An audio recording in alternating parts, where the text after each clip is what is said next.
The Grapes of Wrath by John Steinbeck. Chapter 1. To the red country and part of the gray country of Oklahoma, the last rains came gently, and they did not cut the scarred earth. The plows crossed and recrossed rivulet marks. The last rains lifted the corn quickly and scattered weed colonies and grass along the sides of the roads so that the gray country and the dark red country began to disappear under a green cover. In the last part of May, the sky grew pale, and the clouds that had hung in high puffs for so long in the spring were dissipated. The sun flared down on the growing corn day after day, until a line of brown spread along the edge of each green bayonet. The clouds disappeared and went away, and in a while they did not try any more. The weeds grew darker green to protect themselves, and they did not spread any more. The surface of the earth crusted, a thin, hard crust, and as the sky became pale, so the earth became pale, pink in the red country and white in the gray country. In the water-cut gullies, the earth dusted down in dry little streams. Gophers and antlions started small avalanches, and as the sharp sun struck day after day, the leaves of the young corn became less stiff and erect. They bent in a curve at first, and then, as the central ribs of strength grew weak, each leaf tilted downward. Then it was June, and the sun shone more fiercely. The brown lines on the corn leaves widened and moved in on the central ribs. The weeds frayed and edged back toward their roots. The air was thin, and the sky more pale, and every day the earth paled. In the roads where the teams moved, where the wheels milled the ground and the hooves of the horses beat the ground, the dirt crust broke and the dust formed. Every moving thing lifted the dust into the air. A walking man lifted a thin layer as high as his waist, and a wagon lifted the dust as high as the fence tops, and an automobile boiled a cloud behind it. The dust was long in settling back again. When June was half gone, the big clouds moved up out of Texas and the Gulf, high, heavy clouds, rainheads. The men in the fields looked up at the clouds and sniffed at them and held wet fingers up to sense the wind, and the horses were nervous while the clouds were up. The rainheads dropped a little spattering and hurried on to some other country. Behind them, the sky was pale again, and the sun flared.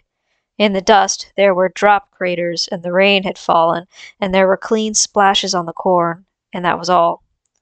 A gentle wind followed the rain clouds, driving them on northward, a wind that softly clashed the drying corn. A day went by, and the wind increased, steady, unbroken by gusts. The dust from the roads fluffed up and spread out and fell on the weeds beside the fields and fell into the fields a little way. Now the wind grew strong and hard, and it worked at the rain crust in the cornfields. Little by little, the sky was darkened by the mixing dust, and the wind fell over the earth, loosened the dust, and carried it away. The wind grew stronger, the rain crust broke, and the dust lifted up out of the fields and drove gray plumes into the air like sluggish smoke. The corn threshed the wind and made a dry, rushing sound.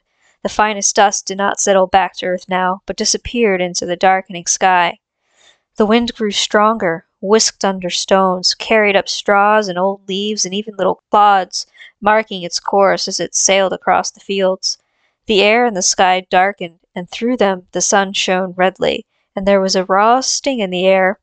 During a night the wind raced faster over the land, dug cunningly among the rootlets of the corn, and the corn fought the wind with its weakened leaves until the roots were freed by the prying wind, and then each stalk settled warily sideways toward the earth and pointed the direction of the wind. The dawn came, but no day.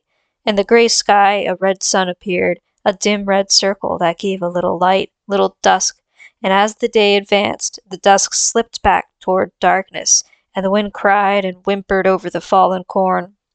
Men and women huddled in their houses, and they tied handkerchiefs over their noses when they went out, and wore goggles to protect their eyes.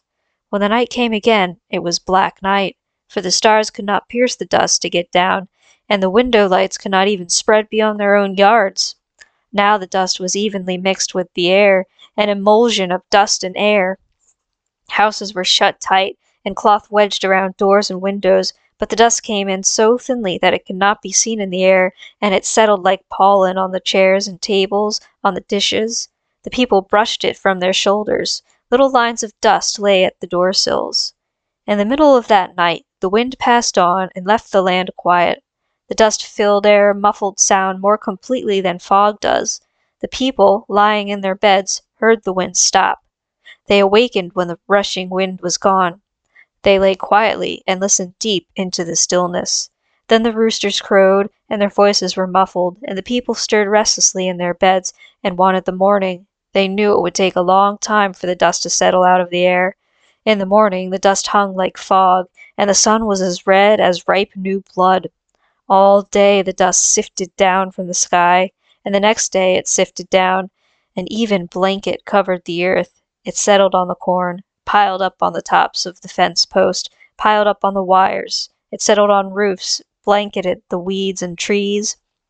The people came out of their houses and smelled the hot stinging air and covered their noses from it, and the children came out of the houses, but they did not run or shout as they would have done after a rain. Men stood by their fences and looked at the ruined corn, drying fast now, only a little green showing through the film of dust. The men were silent, and they did not move often, and the women came out of the houses to stand beside their men, to feel whether this time the men would break. The women studied the men's faces secretly, for the corn could go as long as something else remained. The children stood nearby, drawing figures in the dust with bare toes, and the children sent exploring senses out to see whether men and women would break. The children peeked at the faces of the men and women, and then drew careful lines in the dust with their toes.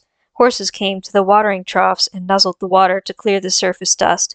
After a while, the faces of the watching men lost their bemused perplexity and became hard and angry and resistant.